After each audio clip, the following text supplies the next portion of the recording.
नमस्कार दोस्तों, आप देख रहे हैं जीके हंट। और इस वीडियो में हम जानेंगे कि कोविड-19 महामारी का भारतीय अर्थव्यवस्था पर क्या असर पड़ा।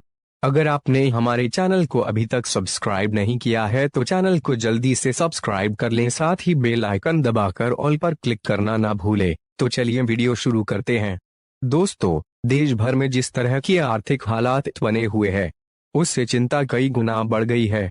दोस्तों, यह कहना गलत नहीं होगा कि कोविड-19 की वजह से भारत की अर्थव्यवस्था किसी और बड़े देश के मुकाबले ज्यादा तेजी से सिकुड़ी है।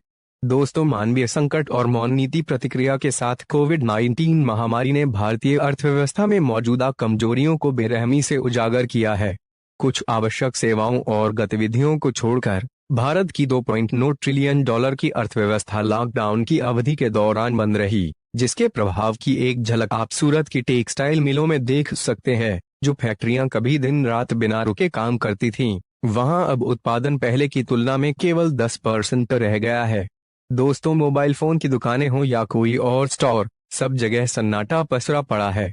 सांख्यिकी और कार्यक्रम क्रियान्वयन मंत्रालय द्वारा जारी आधिकारिक आंकड़ों के अनुसार इस वित्त वर्ष की अप्रैल-जून तिमाही में भारतीय अर्थव्यवस्था की गिरावट 23.9% थी, जो कि अब तक की सबसे खराब गिरावट है। वहीं दूसरी ओर चीन फिर से ग्रो कर रहा है। दोस्तों, भारतीय अर्थव्यवस्था के लिए निजी उपभोग और निवेश विकास के दो सबसे बड़े इंजन हैं। 2020 की पहली तिमाही के दौरान निजी उपभोग, जो कि भारत के सकल घरेलू उत्पाद जीडीपी में 59% का योगदान देता है, उसमें 27% की गिरावट आई, जबकि निजी व्यवसायों द्वारा निवेश 47% तक गिर गया। इस तिमाही के दौरान सरकारी खर्च में 16% तक की वृद्धि हुई, लेकिन विकास के अन्य इंजनों को हुई गिरावट की भरपाई के लिए यह पर्याप्त नहीं था। दोस्तों, कोरोना वायरस महामारी ने लाखों करोड़ों भारतीयों के सपने चकनाचूर कर दिए हैं और ज्यादातर एक्सपर्ट्स इस नुकसान का कारण लॉकडाउन को मान रहे हैं। दोस्तों, अर्थशास्त्री तो यहाँ तक कह रहे हैं कि भारत दुनिया की 5वीं सबसे बड़ी अर्थव्यवस्था होने का गौरव भी गंवा सकता है।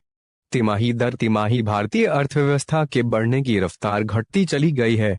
जहां यह दर 2016 में 8% थी, वह कोरोना महामारी के शुरू होने से पहले 4% तक आ गई थी। इसके अलावा सरकारी कर्ज पिछले 40 साल के उच्चतम स्तर के करीब पहुंच रहा है।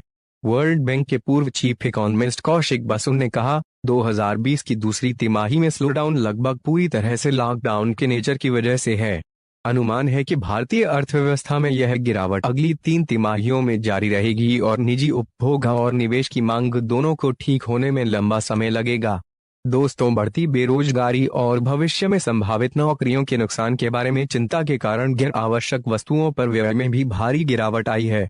मांग के अभाव में व्यवसाय नए निवेश नहीं करेंगे, जिससे रोजगार और आर्थिक विकास पर भी अंकुश लगेगा।